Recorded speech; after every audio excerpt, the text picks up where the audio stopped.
આવો રૂડો અવસર છે. આપણા આદરણીય મુખ્યમંત્રી તો અહીંયા આવી અને સંબોધન કરીને ગયા, પણ દેશના યશસ્વી વડાપ્રધાન નરેન્દ્રભાઈ મોદીજીએ પણ આપણા માટે સંદેશો મોકલ્યો છે.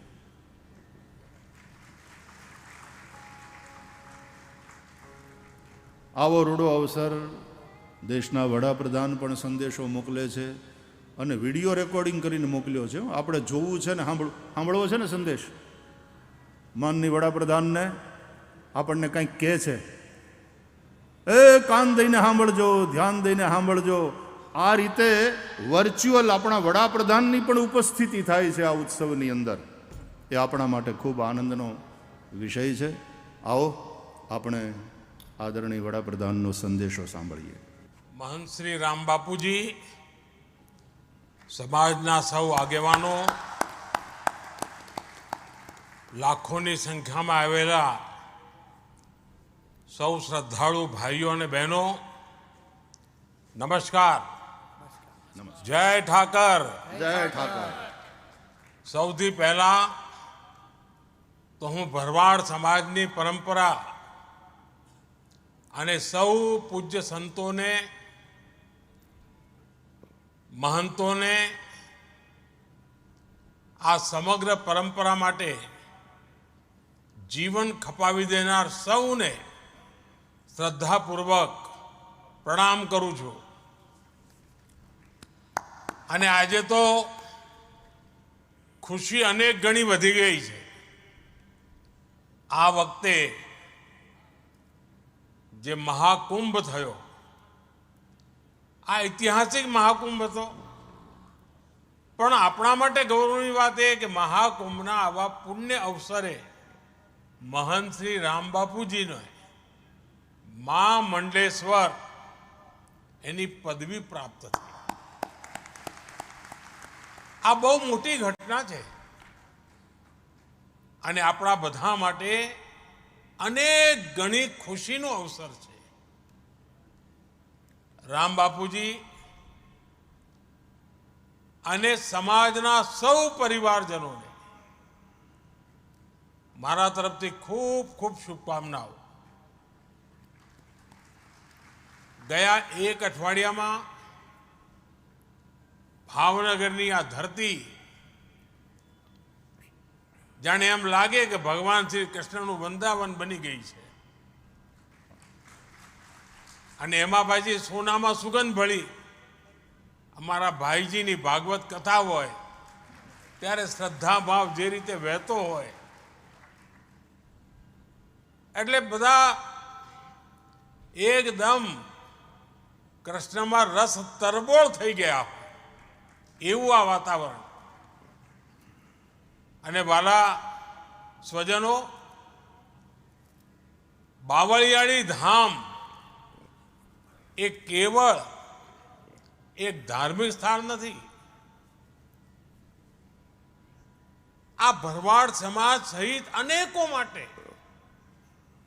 આસ્થા, સંસ્કૃતિ અને એકતાની પ્રતીક ભૂમિ પણ છે. નગા લાખા ઠાકર એમની કૃપાથી આ પવિત્ર સ્થાનને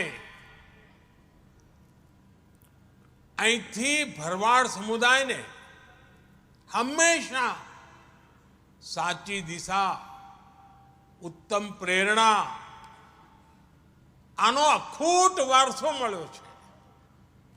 આજે આ ધામમાં શ્રી નગા લખાના ઠાકર મંદિરની પુનઃ પ્રાણ પ્રતિષ્ઠા આ પણ એક રૂડો અવસર છે આપણે ત્યાં.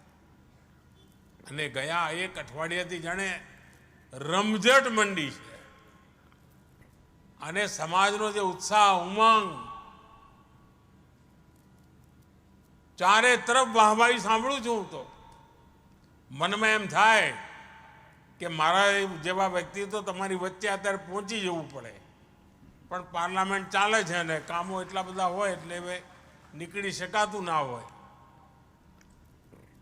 અને જ્યારે એમ સાંભળું કે અમારા હજારો બહેનોનો હુડો રાસ, પછી તો એમ થાય કે વાહ, જાણે વૃંદાવનને જીવંત કરી દીધું. આસ્થા, સંસ્કૃતિ અને પરંપરા, આનો આ મેળ, એનો આ મેળાવો મનને, ચિત્તને આમ પ્રસન્ન કરી દે. આ બધા કાર્યક્રમોની વચ્ચે જે કલાકાર ભાઈઓએ, બહેનોએ ભાગ લીધો અને આખા એ પ્રસંગને જીવંત બનાવ્યો અને સમયાનુકૂળ સમાજને સંદેશ આપવાનો એ પણ એમણે કથા દ્વારા આપ્યો. અને મને ખાતરી છે ભાઈજી પણ દર મિનિટે કંઈ ને કંઈ તો આપણને સંદેશો આપવાના જ છે. આના માટે પણ જેટલા અભિનંદન આપું એટલા ઓછા છે. હું મહંત શ્રી રામબાપુજી અને બાવળિયા ધામ આના આ પાવન અવસરે મને સહભાગી બનાવવાનો જે અવસર, મોકો મળ્યો, મારે માટે ખુશીનો પાર નથી. મારા માટે આભારના શબ્દો ઓછા પડે. ઉપરથી મારે તો ક્ષમા માગવી પડે કે આવા પવિત્ર અવસરે હું આવી નથી શક્યો, કારણ તમારા બધાનો મારા પર પૂરેપૂરો હક છે. પરંતુ જરૂર એ બાજુ આવવાનું થશે કોઈ વાર, ત્યારે હું જરૂર માથું નમાવા આવવાનો જ છું. વાલા મારા પરિવારજનો, ભરવાડ સમાજ સાથે,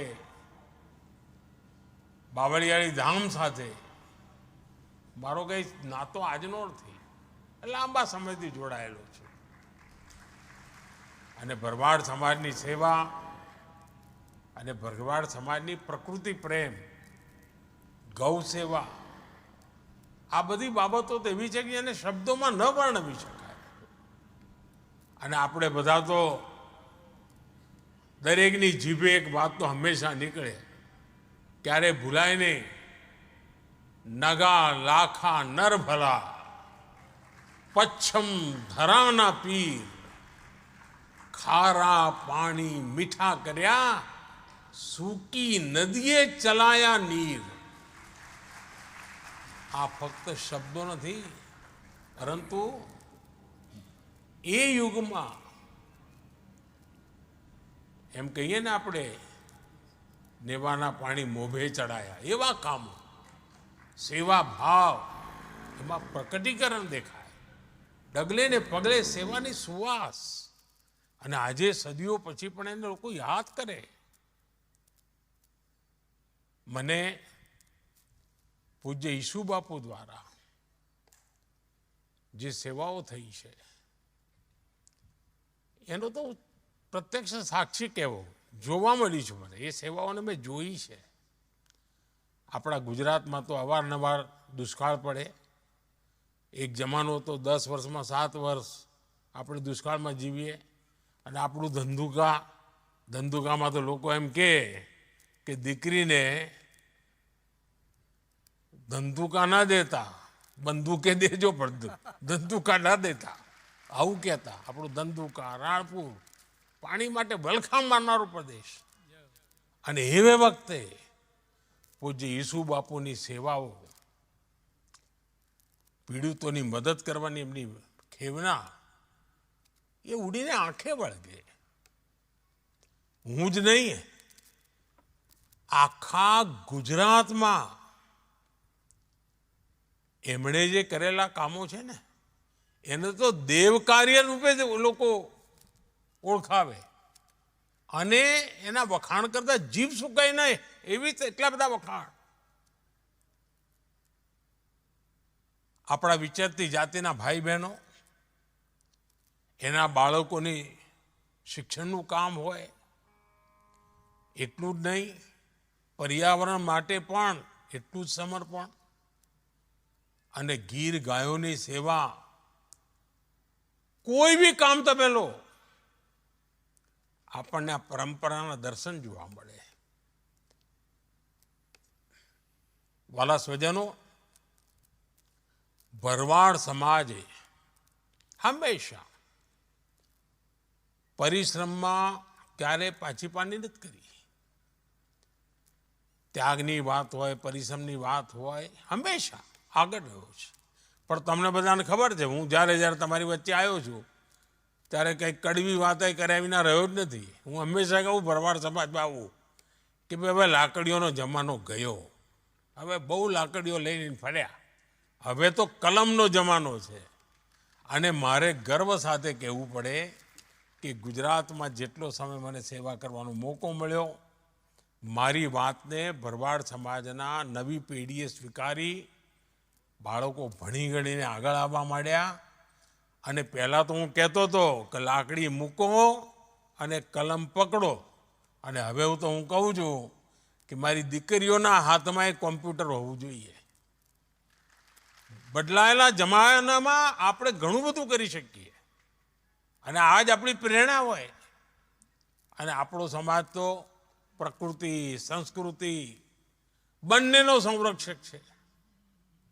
અને આપે તો સાચ અર્થમાં અતિથિ દેવો ભવ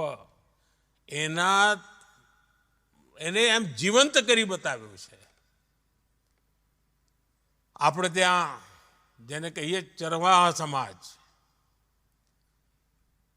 બલુઆ, એ કેવી પરંપરા, આના વિશે તો બહુ ઓછા લોકોને ખબર છે. આપણો એવો સમાજ છે, તમને ક્યારેય ભરવાડ સમાજનો કોઈ માણસ તમને વૃદ્ધાશ્રમમાં જોવા ના મળે. સંયુક્ત પરિવાર, બુજુર્ગોની સેવા કરવી, એ તો આમ જાણે પરમાત્માની સેવા કરતા એવો ભાવ. વૃદ્ધાશ્રમમાં ના મોકલે વડીલોને, સાહેબ સેવા કરે. આ નવી પેઢીને આપેલા સંસ્કાર બહુ મોટી બાબત છે. ભરવાડ સમાજના સામાજિક જીવનના જે નૈતિક મૂલ્યો છે, એના જે પારિવારિક મૂલ્યો છે, એ હંમેશા મજબૂત કરવાનો પેઢી દર પેઢી પ્રયાસ થયો છે. વાલા સ્વજનો, મને એ વાતનો સંતોષ છે કે આપણો સમાજ આપણી પરંપરાઓને સાચવી પણ રાખે છે, અને આધુનિકતા તરફ પણ હવે તેજ ગતિથી આગળ વધી રહ્યો છે.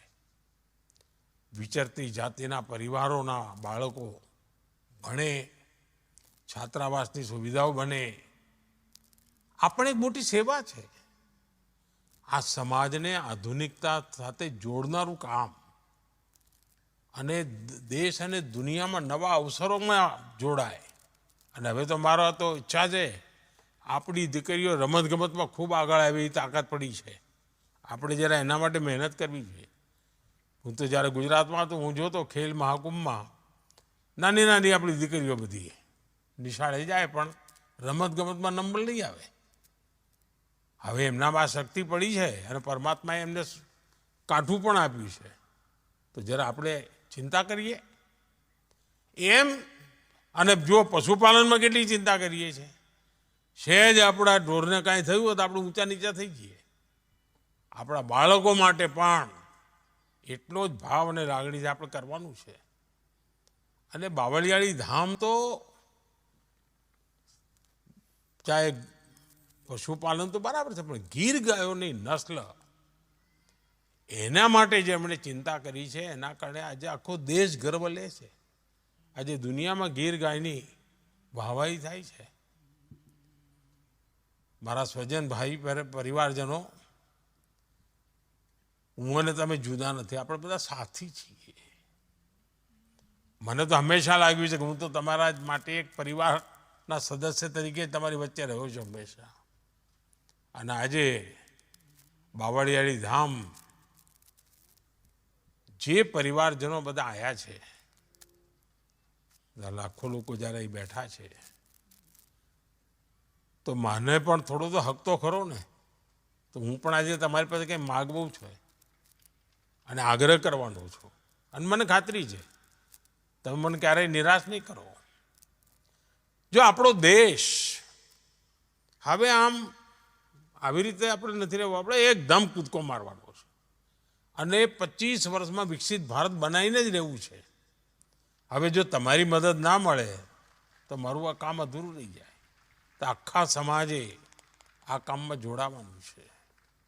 અને આપને યાદ હશે, મેં તો લાલ કિલ્લાથી કહ્યું હતું કે સૌનો પ્રયાસ, આ સૌનો પ્રયાસ એ જ આપણી સૌથી મોટી મૂડી છે. ભારતને વિકસિત ભારત બનાવવાનું એનો પ્રથમ પડાવ મારી દ્રષ્ટિએ આપણા ગામડાઓને વિકસિત કરવા જોઈએ. આજે પ્રકૃતિ અને પશુધનની સેવા એ તો આપણો સહજ ધર્મ છે. અને ત્યારે એક કામ આપણે ના કરી શકીએ. ભારત સરકારની એક યોજના ચાલે છે અને સંપૂર્ણપણે મફતમાં છે. ફૂટ એન્ડ માઉથ ડિસીઝ, આપણે ત્યાં એને ખુરપકા અને મુંહપકા એવી બીમારી તરીકે ઓળખતા હોઈએ છે. હવે એમાં લગાતાર વેક્સિન લેવી પડતી હોય છે તો આપણા પશુઓ આ બીમારીમાંથી બહાર આવી જાય. આ પણ કરુણાનું કામ છે. હવે સરકાર મફત વેક્સિન આપે છે. આપણે નક્કી કરીએ કે આપણા સમાજ પાસે જેટલું પણ પશુધન છે એને આ વેક્સિનેશન અવશ્ય કરાવીએ, નિયમિત કરાવીએ, તો આપણને ભગવાન શ્રી કૃષ્ણના નિરંતર આશીર્વાદ મળશે. આપણો ઠાકરિયો આપણી મદદમાં આવશે. અને અમારી સરકારે એક બીજું મહત્વનું કામ કર્યું છે. પહેલાં ખેડૂતો પાસે કિસાન ક્રેડિટ કાર્ડ હતું. હવે આપણે એ કિસાન ક્રેડિટ કાર્ડ પશુપાલકો માટે પણ એનો આપવાનું નક્કી કર્યું છે.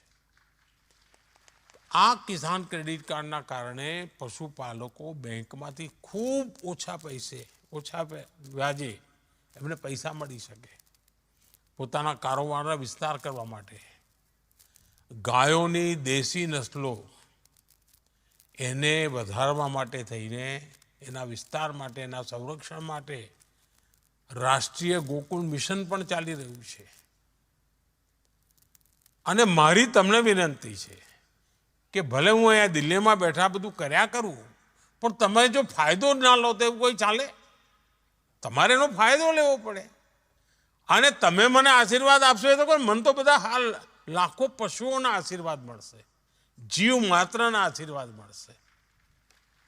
અને એટલે મારી વિનંતી છે કે આ કામને તમે માથે ઉપાડો.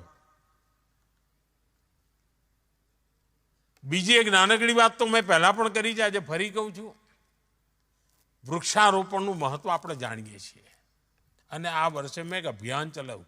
દુનિયાના લોકો એની વાહવાહી કરે છે. અને મેં કહ્યું ભાઈ, એક વૃક્ષ આપણી માતાના નામે, માતા જીવિત હોય તો એને હાજર રાખીને વૃક્ષ વાવીએ, અને માતા ના હોય તો આપણે એનો ફોટો સાથે રાખીને વૃક્ષ વાવીએ. અને આપણે તો એવા ભરવાડ સમાજના લોકો કે આપણા ત્રીજી પેઢીના, ચોથી પેઢીના એ વડીલો 90 વર્ષે 100 વર્ષે જીવતા હોય, આપણે સેવા કરતા હોઈએ. તો આપણે માતાના નામે ઝાડ વાવીએ, વૃક્ષો વાવીએ અને ગર્વ કરીએ કે આ મારી માતાના નામે છે, મારી માતાની યાદમાં છે. અને આપ જાણો છો, આપણી ધરતી માં એને આપણે કેટલી દુઃખી કરી મૂકી છે.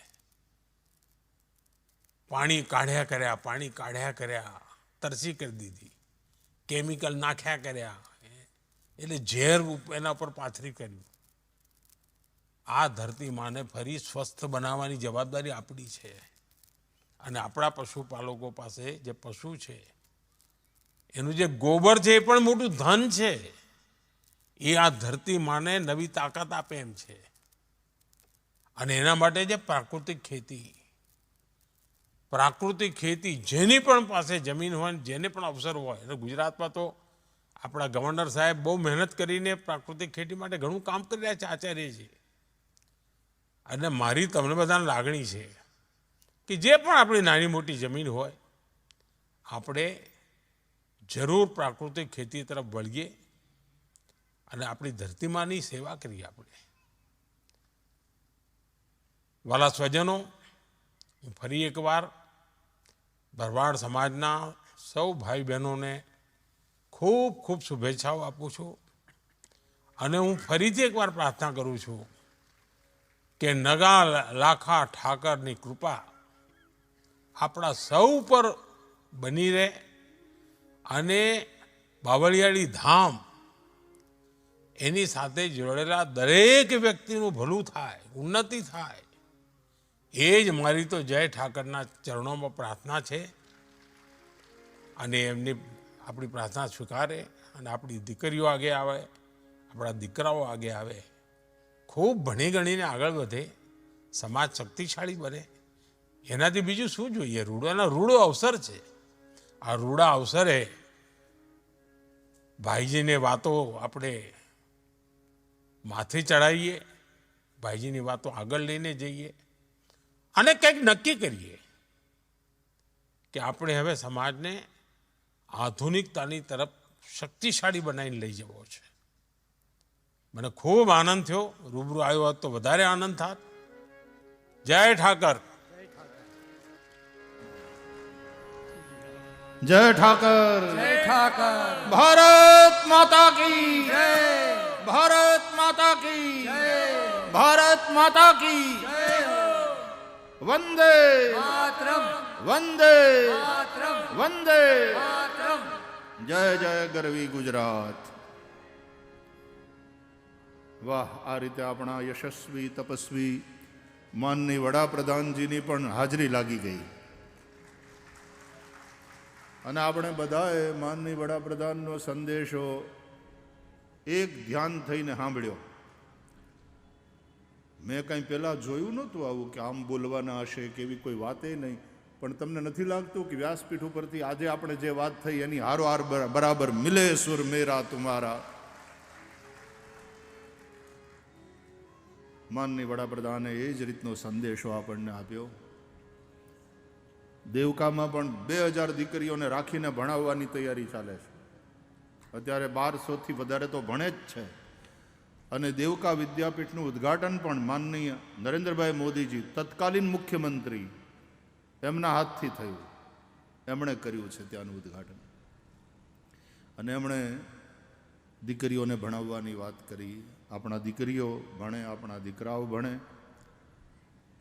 લાકડી એની જગ્યાએ મહત્વની છે. કાલ તમે મને પકડાવી હતી અને મને મજા આવી હતી. હું તો ગૌશાળામાં જાઉં ને, ત્યાં અમારે સાંદીપનીમાં પણ ગોપાષ્ટમી હોય કે બીજા કંઈ ઉત્સવો હોય તો અમારે ત્યાં ગીર ગાયું છે, તો ત્યાં મને આ જ રીતે બાપુ પાઘડી પહેરાવીને આ જ રીતે હાથમાં લાકડી આપી, એટલે હું થોડી વાર ફોટા પડાવી લઉં ગૌ માતાની સાથે. પણ ગાયોની સાથે જે થોડો સમય વિતાવવાનો મળે એનો જે આનંદ. પણ હારો કલમ પણ પકડો, વ્યસન રાખો તો ભક્તિનો રાખો. બીજા કોઈ વ્યસન આપણા જીવનમાં ન હોવા જોઈએ. વેર ઝેરને છોડીને આ જે હેત છે પરસ્પર, એનાથી સમાજનો ઉત્કર્ષ થાય. એવી જેમ વડાપ્રધાન નગાલાખા બાપાના ઠાકરના ચરણે એમણે પ્રાર્થના મૂકી, આપણે સૌ એની અંદર સુર પુરાવીએ.